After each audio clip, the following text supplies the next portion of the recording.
Buenas tardes. No es la primera vez que tengo el gusto y el honor de brindar algo, veremos qué, a la gente de Villa Elisa.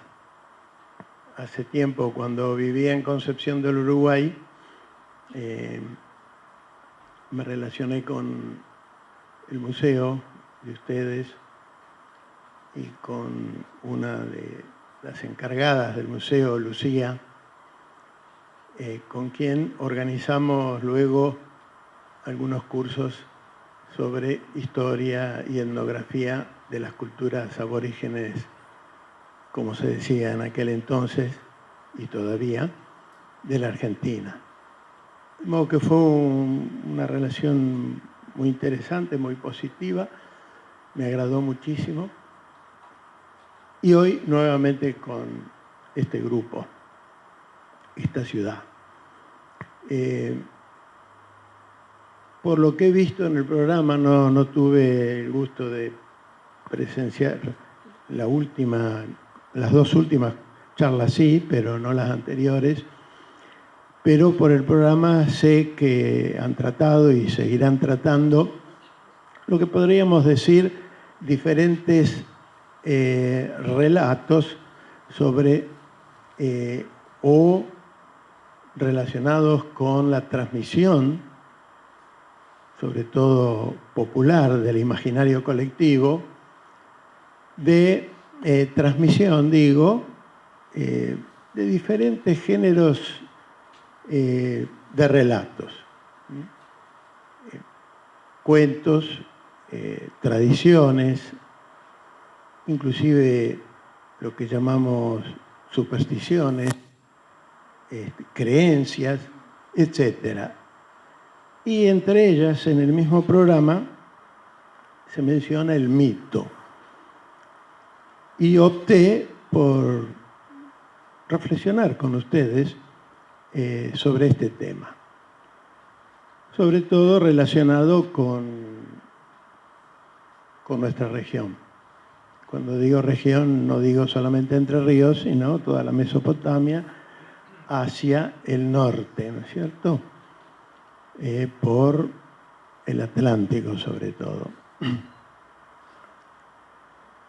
Hay un mito, ya diremos de qué se trata, lo sustancial de este género, de transmisión de algún contenido, de alguna realidad, un mito bastante conocido por ustedes. Inclusive ya lo han mencionado aquí y lo han traducido bien.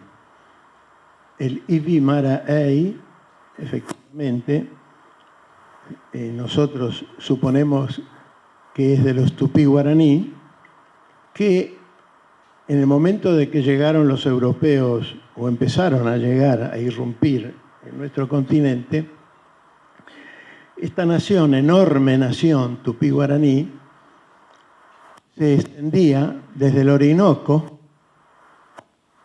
norte de Brasil, Venezuela, desde el Orinoco hasta las islas del Plata, pasando, por supuesto, por lo que hoy se llama Entre Ríos, Corrientes, Misiones. Y más al norte, en Brasil, sobre todo Paraná, y donde se supone que es el centro de irradiación de esta gran nación llamada por nosotros, los estudiosos e intérpretes de aquella realidad, tupí-guaraní. Hay una leyenda o un mito, para después diferenciarlo, que dice que había dos gemelos, efectivamente, que crecieron juntos, muy hábiles los dos, etcétera, que finalmente tenían cierta rivalidad que se separaron. y fundaron las dos parcialidades de esta gran nación guaraní, una tupí y la otra guaraní. No es más que un mito, es una leyenda, aunque el mito y la leyenda generalmente se encuentran en algún punto. Ambas tienen funciones relativamente distintas, pero en definitiva van hacia una misma respuesta a la comunidad. Una respuesta que va creciendo a medida que pasa el tiempo. El hecho es que en esta gran nación, enorme antes de que llegaran los europeos, y después hasta el presente, no enorme en este momento desde el punto de vista cuantitativo, pero sí cualitativo y significativo, aunque no lo sepamos conscientemente, de nuestra historia y de nuestra existencia concreta, hoy mismo aquí en Villa Elisa, una nación, como ya expresé antes, que nacía probablemente, como dije, en Brasil, pero se extendía desde el Orinoco aproximadamente hasta el Río de la Plata. Y uno se pregunta, ¿por qué tan extensa? Y curiosamente, una nación que no tenía ni tiene un centro político que abarque a todas las parcialidades. No tienen una autoridad gobernante que las aglutine, como estamos acostumbrados todos nosotros respecto a la nación como ente colectivo, ¿no es cierto?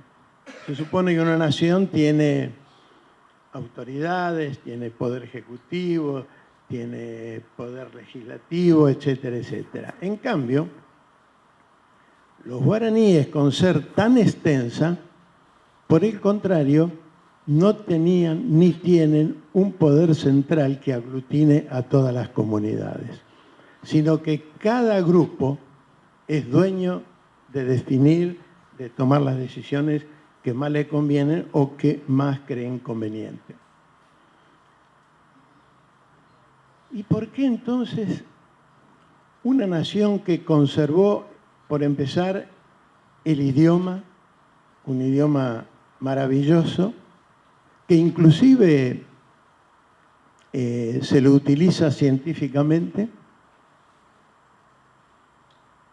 un pueblo o una nación, como digo, que mantiene una cultura homogénea que comparten todos y subsiste a través del tiempo a pesar de todos los inconvenientes y obstáculos que encontraron en su historia.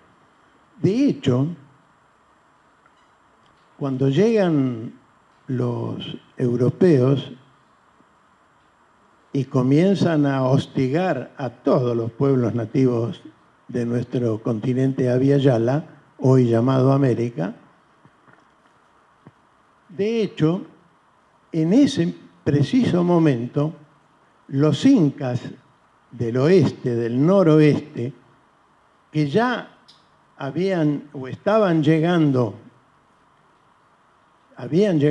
y seguían llegando hasta el sur de lo que hoy soy Argentina y Chile, de hecho hasta Mendoza llegaron en la nación argentina, pretendían o intentaban bajar hacia el este y tomar toda la parte selvática del Amazonas y del Mato Grosso. Intento que no lograron, y en parte porque le hicieron frente los guaraníes. Es curioso y contradictorio a la vez.